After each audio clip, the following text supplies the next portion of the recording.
Hey you guys, what's up? How's it going? Welcome back to the LA Hustle.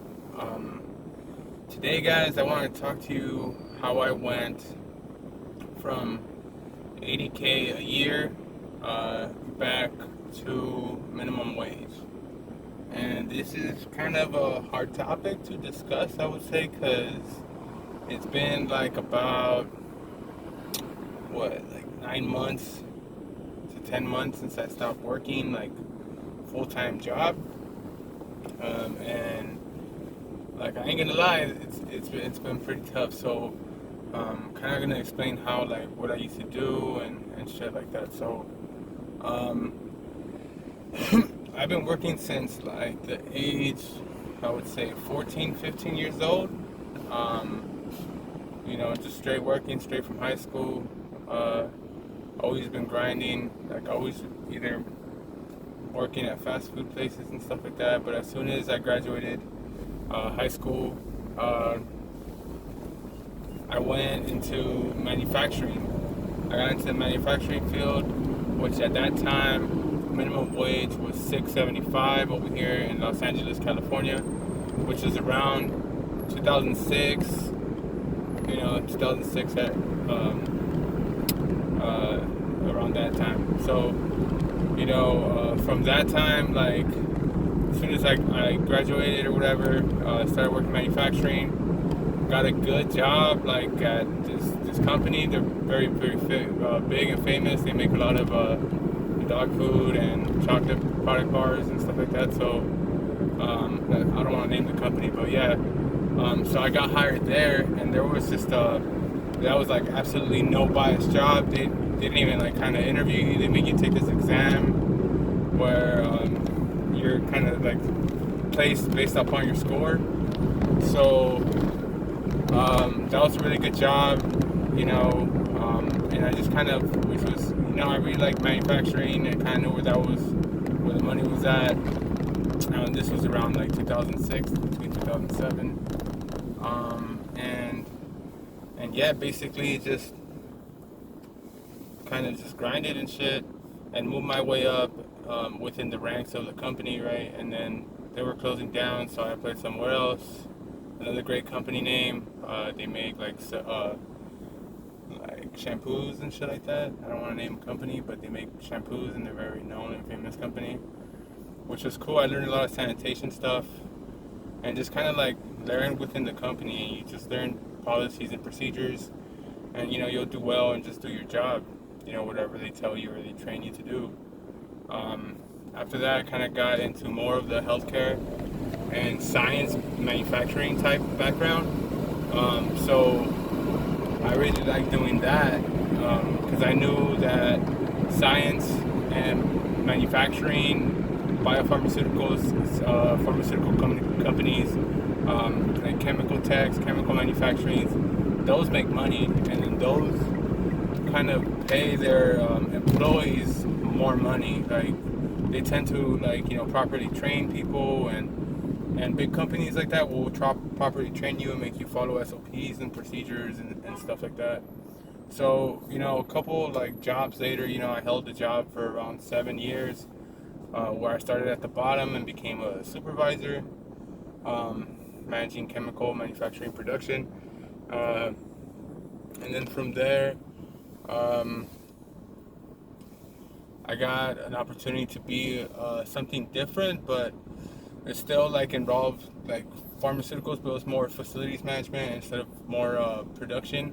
It was more managing stuff. So I got experience. That was my last position, which like it jumped. So if you're in like the production field, either working warehouse or assembly lines or production stuff like that, I would say you're probably used to the range of anywhere from $12, depending on what state you work at, to between $20 to $25, probably the most, right? In between that type of work. This position that came up, the facilities management position, clearly like they doubled, they like doubled my salary. So they doubled my salary completely. So it was like I went from like what 40K to like 80K, and I was like, what? Like it was crazy, it was ridiculous, and I was just like, that was awesome. Like from because I mean I knew a lot of manufacturing backgrounds, like chemical hazards, and I've dealt with like fires and in a laboratory environment, people getting stuck in their eye, like air valves going off and like closing clamps and automatic valves on people's fingers and stuff like that. So it's a very dangerous like place depending where you're working on and what you're working with. So yeah, that was cool, and I had that for about. So they didn't just double my money. It started off like, so they did when they offered me a position, it was like 1x, like it was like not double, but it was like they were paying me like not double, fucking half of double, right? So it was like 1.5 times more. So I was like, all right, cool. So I took the position, and then a year later they implemented this plan where they added an extra 20K to your thing, so it became like 80 something. And honestly, that was those, I would say, those 2 years, that 2017 to 2019, like was like really good, I would say, financial wise, right? I was doing pretty good, and didn't really want to, like, I was just cool, like I was very comfortable, and I got comfortable very quick, and that's something where I kind of fucked up on getting comfortable very quick, because I did kind of see the turnaround rate that they were having, and they were having a big turnover rate in the company. Once I had already joined, like they had just laid off like 6 people during the last year that I was there. So I kind of didn't think that they were going to let go of the facilities manager, and I wasn't really paying attention. I did have some money like saved, and stashed away for maybe something like that. Because look, something that you feel when you're like in a lower level position, like tech manufacturing or operator type stuff, anywhere between the $12 to $25 range, it's like, it's cool because you're working hourly and you get paid overtime, and then you don't really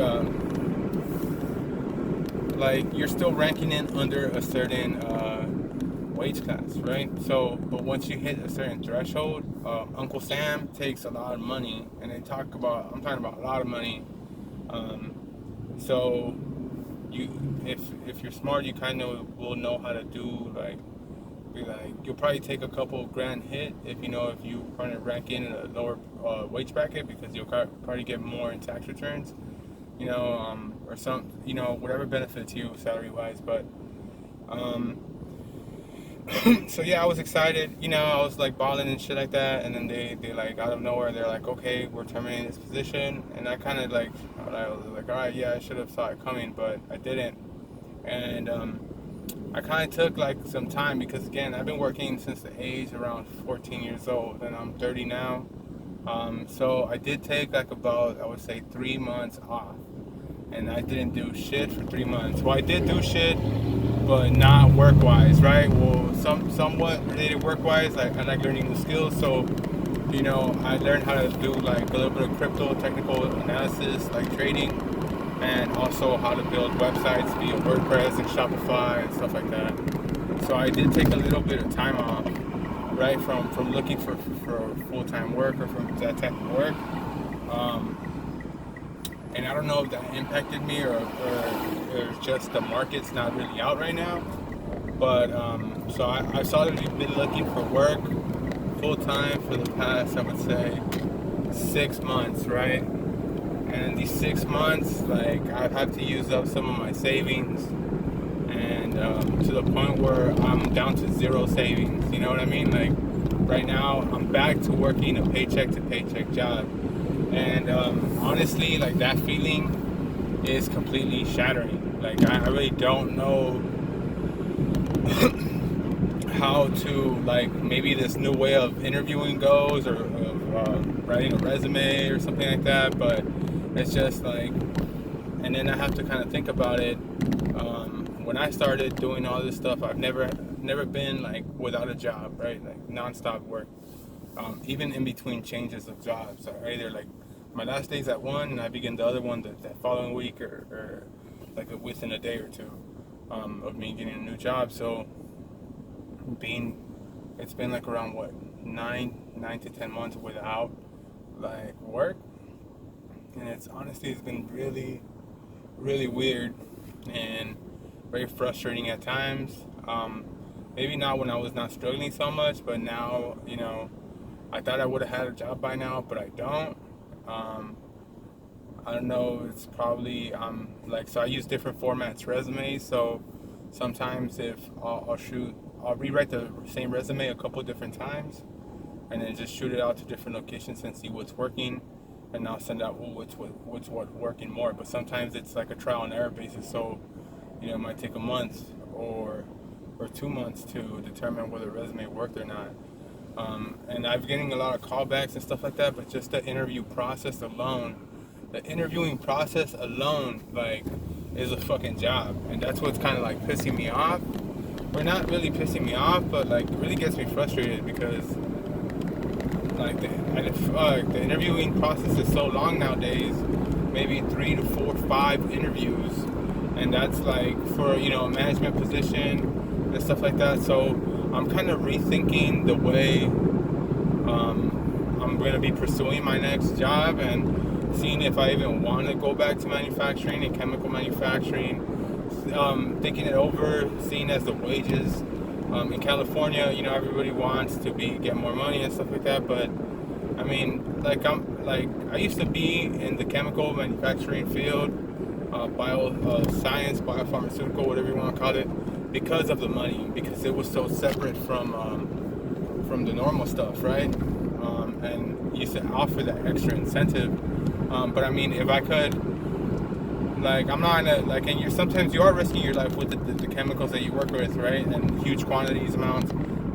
So that used to be the incentive for me to want to work there. But if they're not offering good salaries now, because most of these jobs are offering between, again, Los Angeles, California, between $14 to $17, $18 in wage, that kind of, it's not really enticing, and it's not that enticing anymore. So I've done some research, and what I've so compared to DoorDash or any job would probably be better, right? But so since I have been doing DoorDash a lot and these Craigslist gigs, but even that, it's not kind of consistent. So I'm gonna have to go back to a minimum wage job. So I was really thinking about it, and doing some research, and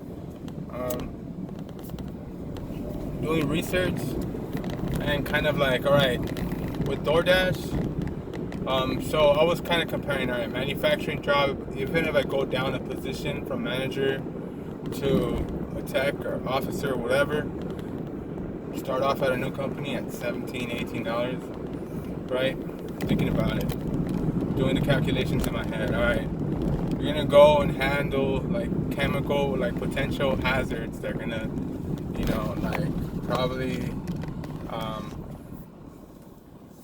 probably affect your life and your health. If you breathe in chemicals and stuff like that, working, touching, anything, for $17 an hour, or can you go to a fast food place again? And the minimum wage in California right now is $12 an hour. So I'm $12 an hour. Okay, minimum wage is $12 an hour. So I'm already doing Uber, food delivery shit, which I obviously you guys keep seeing me bitch about. So I actually thought about it. I'm all right, food delivery sucks. Basic $80 a day on a 4 to 5 hour period, if you even schedule that time frame, right? So I really thought about it, and I'm all right, so I've been looking into actual pizza delivery companies, and reading some forums and stuff like that, and seeing what they average out to. And from what I see, most part, if you work minimum wage in California as a pizza delivery driver, it's $12 an hour minimum wage hourly, so that's guaranteed, right? and then say you do 3 to 4 deliveries within an hour, then say an additional 8 to 10, maybe more dollars, right? Just in tips, right? And then they also pay for your gas, and they give you a convenience fee. So you're like, to me, that's practically like $20 right there, right? Yeah, you're using your car in some point, but I mean, you kind of like giving up a little bit for a little bit, right? That's kind of my experience. So, but I am still applying for, like for jobs. But I think like I just been fed up so much with the interviewing process, because like it's like sometimes every day of the week I'll have 2 interviews, then I'll have to go and phone interview and then go travel, and then it's like all these locations, and then maybe it lead to a 3rd interview, and then again it's just like, and then again I need money, so I need to be paying my bills, so all these interviews are not paying me money to interview. And like, I hate to say it, but I think I need to stop interviewing for a while, save up some money and work, and like not use my car unless I'm getting paid to use my car. Like, so yeah, so this is gonna be pretty much my story of how I used to make like 80K, and now I'm gonna be going back to a minimum wage job. But I mean, some people might see like, oh shit, you fucked up or whatever, but I'm actually thinking like you have to be thinking if it's worth it anymore. I mean, everybody's asking for that 15 minimum wage bullshit, which I'm totally against. But I mean, if people, eventually they're gonna fold and they're gonna do it. So I mean, why am I gonna be risking my manufacturing, like, your health and risking that for the minimum, like, minimum amount of money that they're gonna give you per hour. But I did learn a lot, and I still know a lot, and I'm willing to share my skills with any company that's willing to have me, but I'm just very picky sometimes. I have turned down some positions just because of the culture. Like, culture is very important to me of where I work at, so just shit like that. But that's gonna be how I went from 80K to back to minimum wage. I mean, I started from the bottom, in the manufacturing field, and then I kind of went up within the ranks. So I do know how to do a lot of stuff. But I don't even know if I really want to go back to that type of environment. I know I will be like, so. For those of you that like been like doing Doordash and shit, I'm gonna be comparing. Just a heads up, I did get a job at Pizza Hut. So I'm gonna be like just driving and just calming down my mind on, I would say, the stressing of interviewing and stuff like that. And I need to take a break from interviewing and just either fill my time with a small gig, like a Pizza Hut delivery gig, and so I either kind of like really need to think about what I'm gonna do, and yeah, that's pretty much it. So like, I am gonna be researching a lot of stuff, and really want to come up with like my own business, which I have had a business before, and like mostly like a couple websites and t-shirt companies, but I want to do, those were more specific genres and like niches, but I want to do something more that everybody can be relevant to. But in order for me to start that up, I do need funds and I need to start working. So I need income in order for me to make income, like, if that makes sense. So because like that, I always go on different and explore, but lately it's been kind of tough since all I've been doing is this gig economy shit, and honestly this gig economy shit does not pay off. Like, it doesn't pay off. So I'm really sorry for making this video so fucking long. Super sorry, but and sorry for the way the camera's just switching off and on, or positions or whatever. But that's gonna be my story of how I went from like 80K to back to minimum wage. I mean, like I said, I could take any shit that comes my way within that job category, but I don't know. I have to think about it, right? Like, so, and I'm just so tired of interviewing and the whole interviewing process, and I don't know. I feel like managers want you to like hold a fucking salary for you to dangle and like try to jump in it. But yeah, I hope this helps. I'll let you guys know as soon as my Pizza Hut shit starts. What what the salary range looks like, and if that's better than doing Doordash and all these other stupid delivery shits. But yeah. So you guys have a good one. Peace out. Subscribe and for sure. Peace out.